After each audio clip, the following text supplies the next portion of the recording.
Go! Hello, everyone. Welcome to another Coding and Philosophy podcast. I'm Juho. And I am Tiang. Yes, and this time we will have another discussion about the rules. More specifically about the rules of life, let's say. I think it's more generally the rules of life. We had a podcast where we goes into more details on rules in the context of software development. But now let's discuss in a more general level of how you and I have this observation and attitude towards impose of rules. Yeah, so I like to go to this student restaurant to eat, Freckle. And they serve lunch to students at 11:30 for student prices. And I sometimes go there at 11 and I try to convince the person behind the counter, like, look, there's no one here. Can I just eat for the student price? And it depends on the lady or the person who's behind the counter. Sometimes they say yes. Most of the time they say no. Or it's usually this one woman who always says no. You can't, because her reasoning is that if I were to say yes to you, then I would have to say yes to everyone who asks. I'm like, no, you wouldn't. You just it could be a situational rule, so that you look around. If there's no one here, and a student comes here at 11, right? What's the point of enforcing? It's illogical because, and here's the thing, they will let me or a student to take out takeout meals, right? They will give me food, but I can't eat in the restaurant, and it's mind-boggling to me because there's no one in there. If I go there and it's completely packed, and then they enforce the rule, I go, yes, this is completely understandable. But just if it's no one there, what is the purpose of enforcing this rule? The takeaway rules. Yeah, so I can take away food, but I can't eat there, which is just producing more waste because I have to take away in a specific box. And but then they have to clean up the dish for you. Oh, given that you use the cafeteria utensil, but yeah, I digress. yeah, it's just I can't understand people who follow the rules without questioning them. Yeah. Or like another experience with me not following the rules is I like to feed the birds, and I always see those signs, do not feed the birds, and I've never been given a good enough reason to not, or why I shouldn't feed them. Because I like to have birds in cities. I enjoy that. So that's why I feed them, so that they continue to exist here. I don't care. I don't care if you. Shouldn't the world be better? There shouldn't be a god that spoon feed you with foods rather than you having to work for it. That sounds great. Yeah, imagine for the ducks. But I've never heard a valid reason, or a reason which I agree with when people say don't feed the ducks. The answer I get, well, because it's illegal, because there's a sign that says don't feed the ducks. Why does it exist? Why? And I don't know, I never get a good answer. So I continue to do it. What's the worst that could happen? I mean, the police might find, but how likely is that? Oh, the worst will be happen if you ask my overthinking brain. The natural instinct of the birds and the ducks will be changed. They will change their behavior in terms of food finding and their migration during the winter, because in their opinion there may be food in the winter someone gave them, and given that their natural instinct will change, they modify behavior, driving to weird behaviors, disturbing the society. Yeah, that's my overthinking brain. Yeah. But also another way so when I take the train, Mm. nowadays I never show the ticket anymore to the person looking for the tickets, or what is the conductor. Is there a conductor on a train? Yeah, so whenever I take train to Oulu to see Uh-huh. my family, because I've realized that because Finnish people are we follow the rules always, so which is good. I like that about Finnish society, but it has some negative consequences. So that it's dangerous if we have a society that it's good, but it has an element of danger if you have a society that's really obedient to rules. So basically, I don't show the ticket anymore because I realized that when the conductor comes in a Finnish train, Finnish people are so obedient that they all take out their phones and really want their conductor to see that they have a ticket, that they are following the rules. And nowadays I always just sit there and I look out the window, and the conductor has never said, "Hey, do you have the ticket?" Mm-hmm. Oh, maybe, yeah. So I could, and I calculated this, the fine for not having the ticket. 80.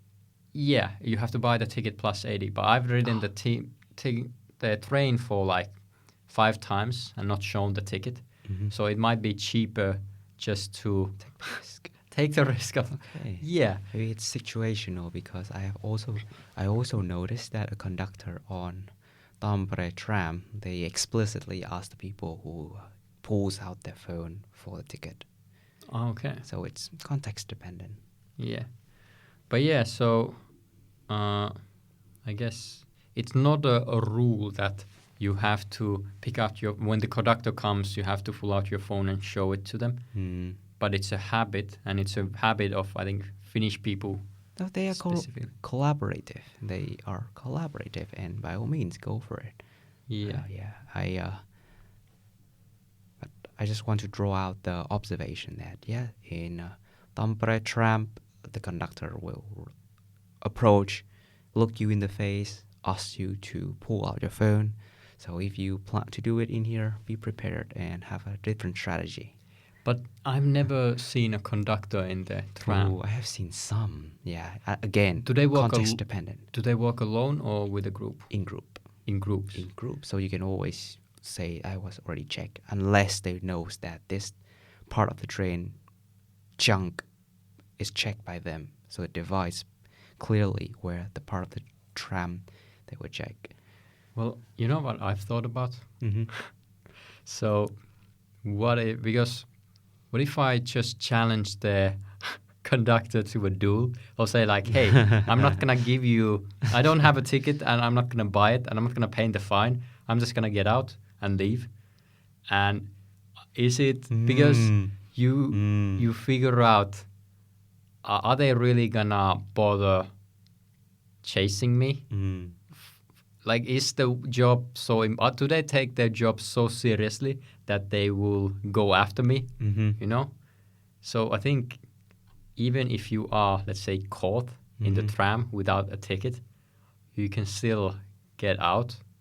You just, you don't necessarily have to follow that rule. You know what I mean? I would like to know the consequence as well, or what happens in that situation. Yeah. When you just challenge the conductor. Yeah, you just say, I'm not going to pay. And if you want me to do what you will, basically. What they can do is they can restrain you. Yes, and that's a possibility. That's a possibility. But it comes with an element of, or how would you say? For them, it runs a risk of them getting physically hurt. So are they willing to put themselves into that kind of a situation? Mm-hmm. So, yeah. But there is only one way to find out. That's the thing. And there is like 5 of them, right? So there's there's 5 of them. A lot of them. Yep. So if there's, let's say, a difficult customer, they have the numbers advantage. Yeah. But do they have the mental fortitude to... I don't know if they are armed. That's the thing. We don't have that information. That's true. Maybe they are armed. They might have a pepper spray. Yeah. Or an electric shocker. or an electric shocker. That would be that actually makes it a bit more hazardous Yeah. because We don't know yet. That's the unknown unknown. yeah. But if they have just a pepper spray, Mm-hmm. I think it's not I mean, it's not that bad. You can challenge. I don't see it as if they have a taser, Mhm. then it becomes a dangerous dangerous activity to challenge them. But if they have just a pepper spray, I wouldn't say it's. I wouldn't say it's dangerous to stand up to them. Although you are in the wrong if you do that. That's being evil, right? Mm-hmm. But we're just speaking hypothetically here. We are speaking hypothetically. As I said, there's only one way to find out: empirical observation. Exactly. Until the situation actually arises and you implement the action plan and you see, observe the consequence, then you know what happened. Then you have your conclusion. But until then, it's just a hypothetical thought bubble. Yeah, we're just speaking hypothetically. Here. Yeah. Just to make it clear. This is interesting. This is interesting. I would like to ask three. What would you say? I gave you some of my examples of the rules or things I think about, rules I think about breaking and rules I break. Mm-hmm. Could you give similar similar examples from your own life? Rules that I would like to break. Holy snap. I don't. My mentality has been, I try to understand the rules and I work around it. I circumventing myself around that rules. Circumventing, so I can work around the rules, given that I know the rules. That is breaking the rules, no? That is bending the rules. But it's not necessary breaking the rule. It's just that I know the rules, I know how to play it. As in game theory, if I understand the rules or the game, I want to be one of its player. But I can't be the person who can play it well and sometimes take advantage of it. But I don't.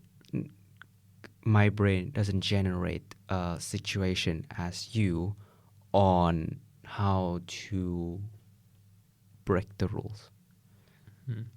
Do you jaywalk? Do you walk on red lights? Yeah. As a pedestrian? Yes. That's you breaking rules. Oh, it makes a little sense if there is a red light and there is no traffic, and as a pedestrian, you just have to stand there and wait for them. Exactly. It doesn't make. But Finnish people really obedient. They always wait, or most often, more often than not. My empirical observation tells me that if I am the instigator of the rule breaking, some people will follow. That's true. That's I noticed that as well. If there's one person who instigates that, then if they instigate, there might be follower. But that's peer pressure, right? Because if you see everyone else is following the rule of waiting for their light to turn green, you are more inclined to do so. But if you see a person who breaks that rule, then you're also more inclined to follow, along and break that rule as well. Oh, but this is the context of, as I use your term, jaywalking. It may not applicable and generalizable to every other situation. Sometimes you have to exercise your judgment whether or not you want to instigate an incident where you break the rule or where you follow someone who is breaking the rule. Exercise your judgment. Yeah, definitely. And I think you figure out in those situations what are the consequences of breaking the rule. And if you can take them, then go ahead. And because most wars are fought in our own minds, right? We fear what are the consequences of breaking the rules, and the consequences are often we make them up. We just expand them in our heads. Yep. So, yeah, and that's something I can agree with. Yes, about the consequence of the rules. It's just a product of our anticipation. It's the product of our anticipation. It may or may not be reality. Yeah, because we always fear the unknown. Rules give us comfort. Rules, True. if Rule is comforting yeah, because it gives certainty exactly. and expectability. Mm. I'm trying to come up with the circumstance where I don't find reasons to abide to a rule. There must be.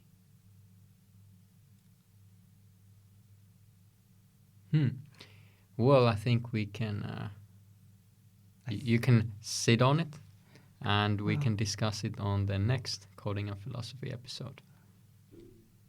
How does that sound? How does that sound? An example pop up in my head. This is not explicit that I tell myself. That is not explicit. I tell myself that hey, this is a rule that we can break, but it's implicit that well, I train parkour, and while we were training, whenever we see a building or a rooftop, we will climb onto it. We will enter it, and maybe it's trespassing because it belongs to someone else's property, but it's abandoned anyway, and no one was there, and we are just adventurous kind of kids. We climb onto wall, we enter territory that we would like to explore. We went to rooftop, we break locks, we use screwdrivers to pull out the little lock and get into the kind of place that normally protected by an external security measure. But I don't, me during that time didn't think about like, hey, this is something we can break, but more like, hey, let's explore this. Let's enter this territory. Because there's excitement in breaking the rules or into the stepping into the unknown. Yeah, I agree that there's an excitement into entering the unknown when you know that you have the capacity to explore it. But about your about to say sentence that there's an excitement in breaking the rules. Sometimes, Yeah. but not always. Well, if the rule doesn't make sense, there's an excitement to breaking it, right? Right. Yeah. Yeah, that's my example. Yeah. That's my story. I think with that story, it's a good place to end it. Mhm. Thank you for listening to another one of our episodes. We will see you next time.